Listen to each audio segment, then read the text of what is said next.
justice des mineurs, c'est aussi important qu'un grand procès. Moi, je me souviens de ces audiences avec un juge des enfants qui présidait, 2 assesseurs spécialistes de l'enfance qu'on avait choisis compte tenu de ce que c'était leur travail de tous les jours. Des avocats qui participaient et qui estimaient être partie jointe à la décision qui était prise. Vous vous rendez compte ce que c'est, ça, intervenir dans la... Et ça, vous le savez très bien, vous qui avez été juge des enfants. Intervenir dans la vie d'un enfant, dans la vie d'un mineur, même s'il a près de 18 ans, intervenir dans sa vie, mais c'est aussi important qu'un grand procès. Et ça, c'est une justice. Enfin, n'oublions pas que cette justice qui a été créée par une ordonnance le 2 février 1945, alors que toute la France n'était pas libérée, que la guerre n'était pas finie, il y avait encore des poches d'Allemands le long de l'Atlantique. En 2 février 1945, on a trouvé... une contre-attaque d'Hitler en Alsace. Oui. On a trouvé à ce moment-là que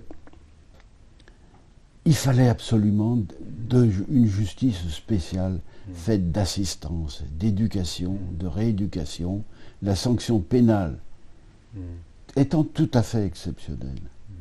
Et ça, c'est la justice. Alors aujourd'hui, bien sûr, certains tentent de revenir sur cette justice, mais donnons aux juges des enfants, à suffisamment nombreux et très assistés par des éducateurs, des façons de continuer cela. Et cette justice non violente, je tiens à y revenir parce que finalement ce sont des magistrats. Quand j'étais à Grenoble, plus tard ils étaient à Valence, ils en avaient assez d'avoir en correctionnel des petites affaires, prononcer des peines avec sursis, qui ne signifient rien. Et ce sont ces magistrats du parquet qui ont décidé un jour de mettre en contact l'auteur, la victime, de faire que la victime soit désintéressée, qu'ils puissent discuter ensemble. Ensuite, l'initiative du parquet. L'initiative de substitut de Valence et du procureur de Valence. Et depuis, la législation là-dessus a évolué. Et je pense que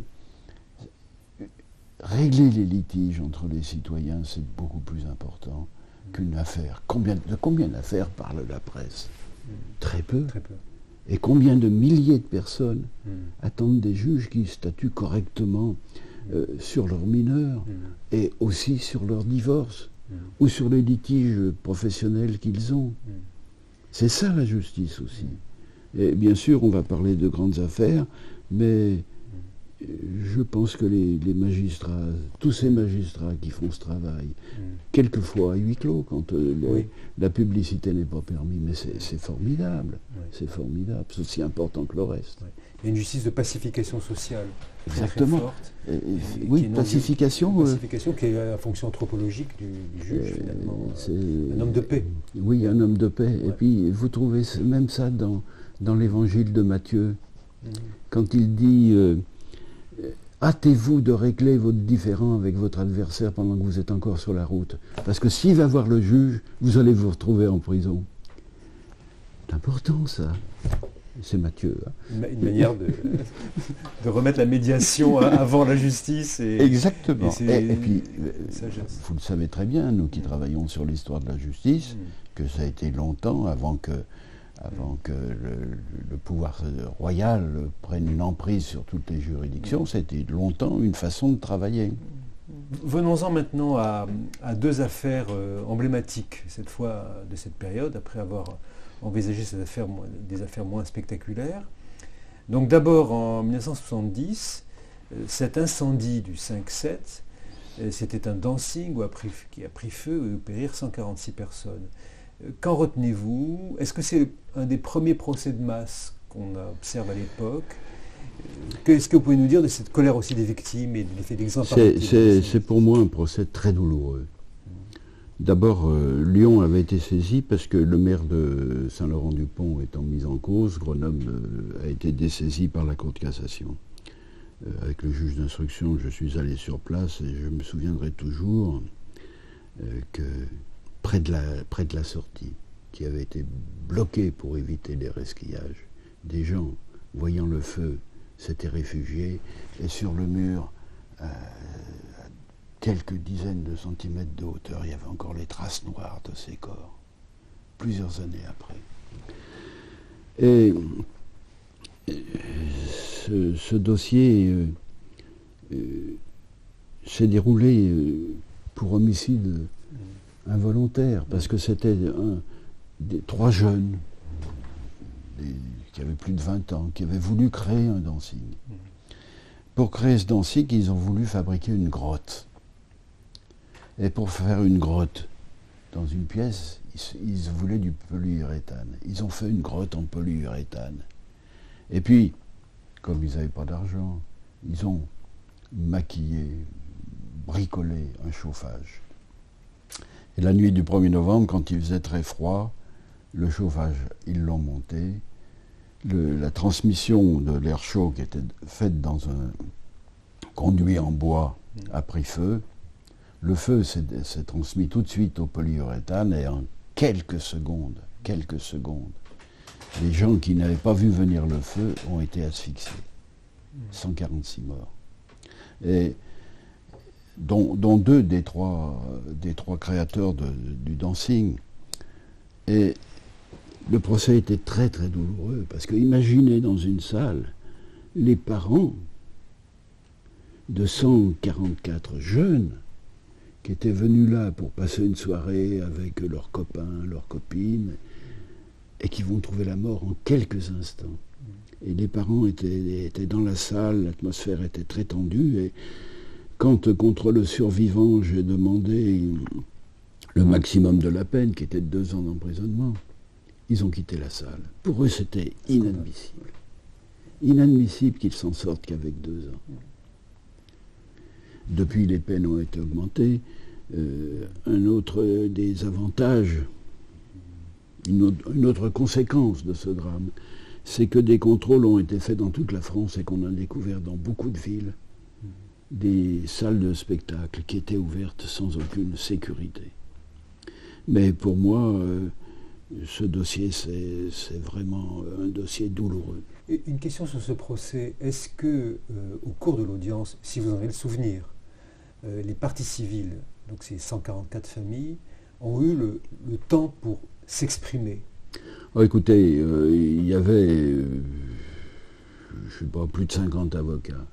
Plus de 50 avocats qui ont eu la parole le plus longtemps qu'ils voulaient, sans aucune restriction. Moi, je suis très attaché à 2 principes en matière de justice. D'abord, on juge des hommes. On ne juge pas des animaux. Et on les juge au nom d'une loi qui peut être violente, mais en n'ayant soi-même pas de violence. C'est ça qui, pour moi, paraît important. Et puis, la deuxième chose, c'est, à laquelle je crois beaucoup, c'est, au-delà de cela, c'est la publicité, c'est de dire tout ce qu'on a à dire, de ne rien cacher. Vous distinguez la violence de la loi, oui. La violence de la légalité, oui. Et la non-violence de la conscience du juge. Le juge n'a pas le droit d'être violent. Quand j'entends des comptes rendus, on dit qu'un procureur a eu des mots violents contre l'accusé, je ne l'accepte pas.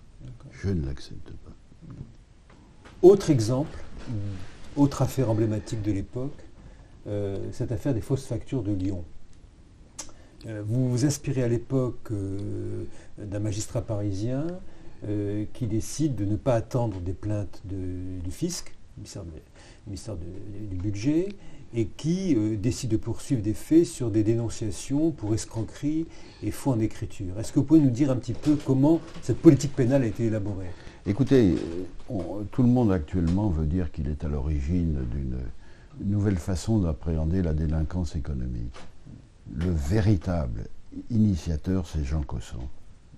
Jean Cosson, qui avait été résistant, était substitut à Paris. Et notamment, dans sa compétence, il devait s'intéresser aux fraudes fiscales. Or, les fraudes fiscales, il faut une plainte de l'administration pour que le parquet puisse engager des poursuites. Ce qui n'a pas changé. Ça n'a pas changé et l'administration fiscale préfère transiger. Alors Jean Cosson, et ça, ce nom pour moi est très précieux. Il a fait d'ailleurs un livre sur les industriels de la fraude. Jean Cosson est le premier qui a transféré au droit commun les infractions des chefs d'entreprise.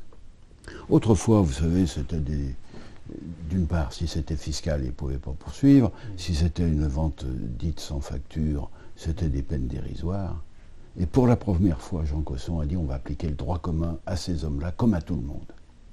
Et peu de temps après, à Lyon, on découvre que 2 repris de justice, l'un avait même été condamné en cour d'assises, 2 repris de justice avaient inscrit une société bidon qui n'avait pas de locaux, pas de moyens de transport, pas de matériel, pas de marchandises. Mais ils avaient par contre une fabrique de factures. Alors, des chefs d'entreprise, qui les connaissaient je ne sais comment, s'adressaient à eux en leur disant « écoutez, vous êtes censé me vendre ceci, vous me donnez une facture, je vous fais un chèque, vous le déposez à votre banque, vous retirez la somme en liquide, moins 5% pour vous, et vous me remettez cette somme. On a poursuivi 150 personnes environ. 150.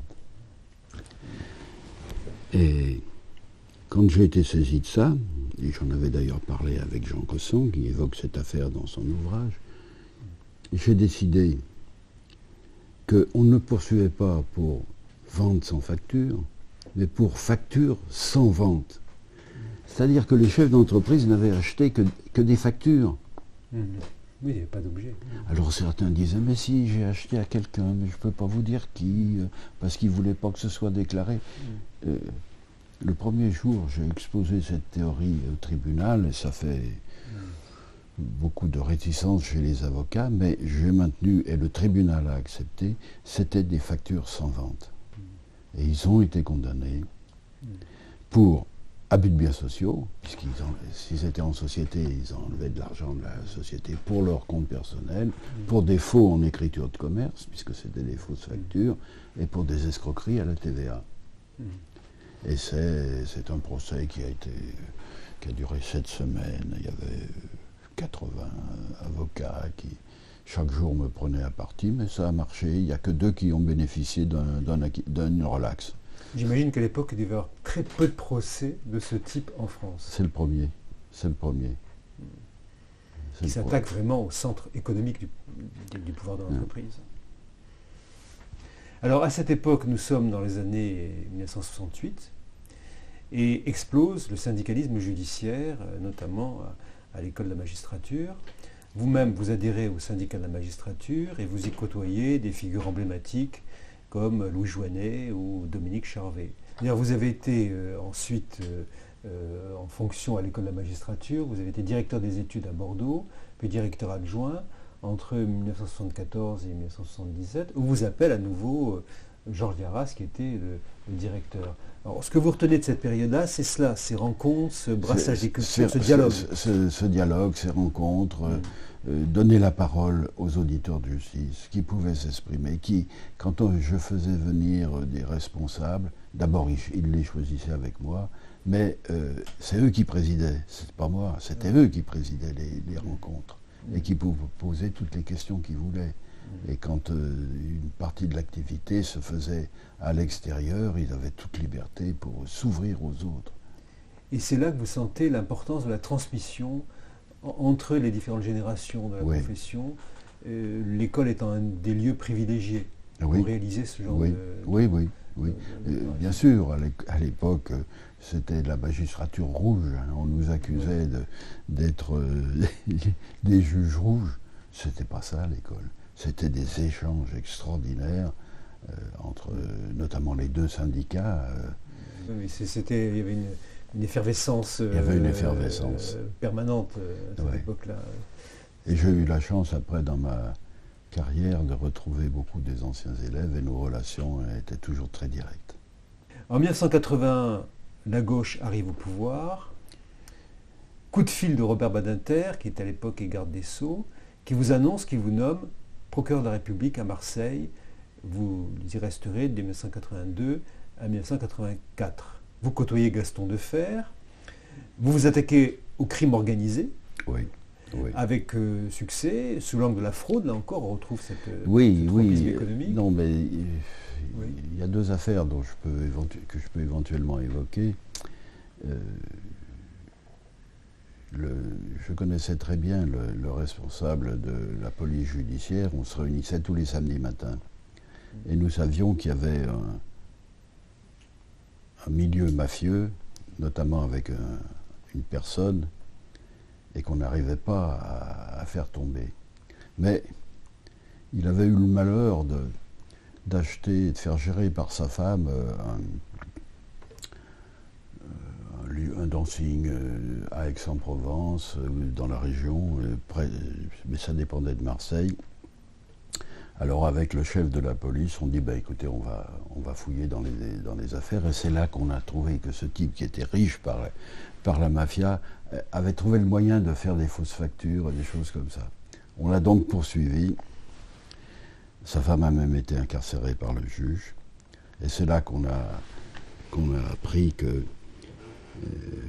par la police qu'il était en Italie et qu'il était en train de réunir des armes pour faire une attaque. Alors pendant quelque temps, le juge d'instruction, le chef de la police et moi-même... Un contrat contre vous et le juge d'instruction et le chef de la police. On était visés. Alors bon, on a été surveillés pendant quelques semaines, et puis un beau jour, il s'est trouvé dans la région, et on l'a su, et il a été arrêté. Il était arrêté, et puis... ce type n'a pas voulu dédouaner sa femme. Il était en prison. Et d'après ce que m'ont dit des surveillants de prison, les co-détenus le traitaient comme une femme et non comme un homme, et il s'est suicidé. Vous êtes au parquet de Marseille par la suite, et vous mettez en place une politique pénale dont les maîtres mots sont proximité de terrain, relation avec les partenaires, concertation, réponse personnalisée à tout acte de délinquance. Et vous ajoutez dans un document que vous nous avez remis cette phrase: les résultats ne doivent pas être mesurés au nombre de poursuites exercées, mais à l'efficacité des interventions pour prévenir l'aggravation de la délinquance. On doit parler avec les autres. Parler avec ceux qui sont responsables, les avocats, la police, tous ceux avec lesquels on travaille, pour aboutir à une solution qui correspond à la loi, mais qui ne soit pas forcément une solution violente. Moi, je me rappelle à Lyon, où il y a eu cette grande affaire de fausses factures, j'avais avec les commissaires aux comptes des relations très suivies. Dès qu'ils découvraient quelque chose dans une entreprise, on en parlait, j'appréciais la suite à donner,